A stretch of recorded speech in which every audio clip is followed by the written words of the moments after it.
At 11:30 p.m., a man ran through the streets of Milwaukee. He was barefoot, one wrist still locked in a handcuff. And without realizing it, he was about to expose one of the most horrifying crime scenes in American history. The man told them a stranger had tried to kill him.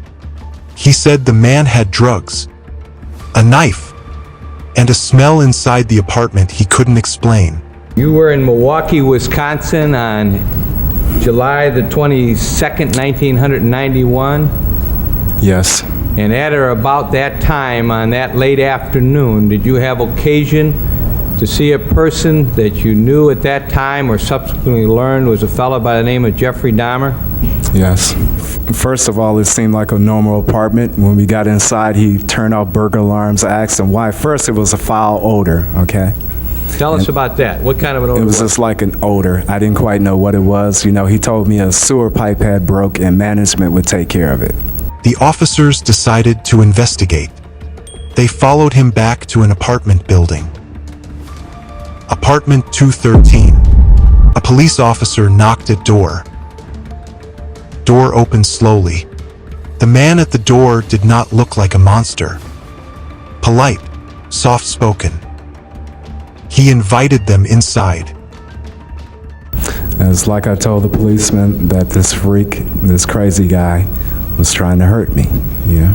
Did you run out of the building? Yes, I did. Did you summon help? Yes. Milwaukee Police Department? That's correct. Did they come back there with you to the apartment? Right. Did you eventually go back into the apartment with the Milwaukee police officers? Yes. And then he was arrested? Right. The officers entered cautiously. And then they noticed the smell. Another officer noticed a knife near the bed. Well, we got sent up to the apartment there to meet another detective, and we were told that there were some pictures in the apartment, and we were told that there might be a human head in a box. That's pretty way out there as far as even a homicide detective. And when we arrived, that's exactly what we had. We started looking around a little bit and make sure there were no other victims or anybody else in the apartment. And there were human heads and bones and things all over every drawer we opened, every cabinet we opened.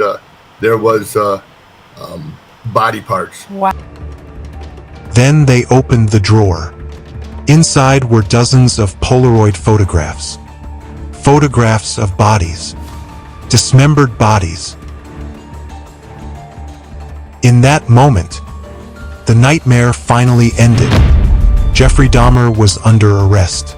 He drank heavily. I mean, when you arrested him, he was an alcoholic. Drunk, he was completely gassed. I could see him go from being drunk to almost being hyped up. It was in that first, 10 hours of talking to him that I saw all of his emotions. He cried, he ranted and raved, he got up and moved around in kind of a rage. But I decided from the very beginning to treat him almost fragile, because when I first saw him, he had been in a hell of a fight with two big police officers, and they both told me that he was no pussy. When I first saw Jeffrey Dahmer, he was on the ground hogtied behind his back, and he was bleeding from the mouth, and he was whining almost like a little baby. My arrival at the assignment, and what observations had you made of Mr. Dahmer?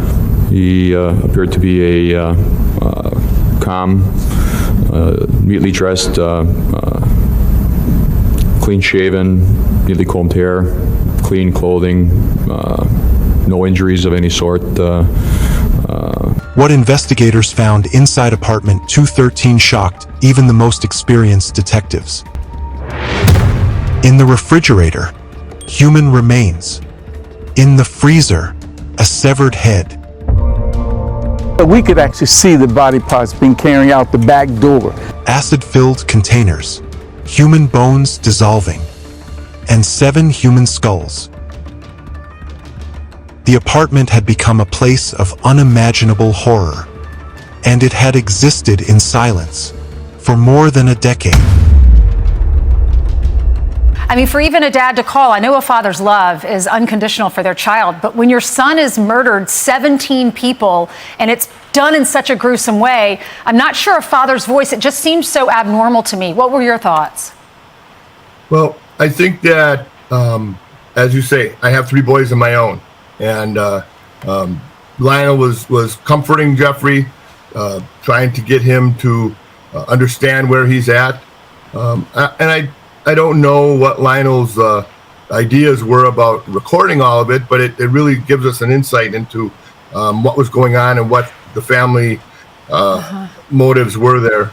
Apartment 213 was a crime scene unlike anything Milwaukee had seen. He did not resist. He did not deny what was found.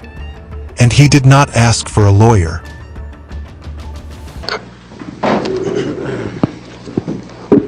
There is an amended complaint before the court. Mr. McCann, do you wish to make it? We are represented. You have the right to a preliminary hearing. Do you understand that? Yes, I do. Mr. McCann, do you wish to address the issue? Is it correct that you wish to waive or give up your right to have a preliminary hearing in this case? That's correct, Your Honor. Is this your signature on the form telling me that's what you would like to do? That's my signature. At the time that you signed this form, was it your understanding that what you would be doing this morning is giving up just your right to have this hearing and nothing else? In other words, you are not giving up your right to have a trial. Is that understood? That's right. The waiver of... For hours he spoke. He described the killings, one by one. And I did have a desire for control, lustful feelings, and there was a feeling of excitement, control, but mingled with a lot of fear. You know, groggy and everything, he wasn't dead or anything, and he talked, and I thought maybe I'd be able to keep him that way. About an hour before I had to go to work, I was trying to decide whether to strangle him then or keep him alive during the night, and I chose the latter. And misworked, and was fired that Sunday. And that was the first domino that started the whole chain reaction falling. How he lured them, how he drugged them, how he kept their remains. He said he never wanted them to leave. I mean, they didn't let me run wild. They disciplined me, and so I felt accountable to them. But afterwards, after I left the home, that's when I started wanting to sort of create my own little world where I could be the one who had the complete control, where I didn't have to bow to anyone else's demands, and I just took it way too far. He spoke without emotion, without hesitation, as if describing a routine. By sunrise, the story was everywhere. By evening, the world was watching. How could something like this happen? Why were the warnings ignored? Many of the victims were young men of color. Families demanded justice, and the city demanded answers. I'm Shirley Hughes, and I'm Tony Anthony Hughes' mother. First of all, thank God, and to give thanks to the judge and to Mr. McCann for the verdict that came in. I would like to say to Jeffrey Dahmer that he don't know the pain, the hurt, the loss, and the mental state that he had put our family in. But I'd just like to read a poem that a good friend of my son wrote. Tony thought you was his friend. He knew you. Why am I a victim in your cruel and rueful world, although I can't communicate with the loud voice? For 13 years, Jeffrey Dahmer hunted in silence. 17 lives stolen. But now, the world knew his name. And the trial that followed would reveal something even more disturbing.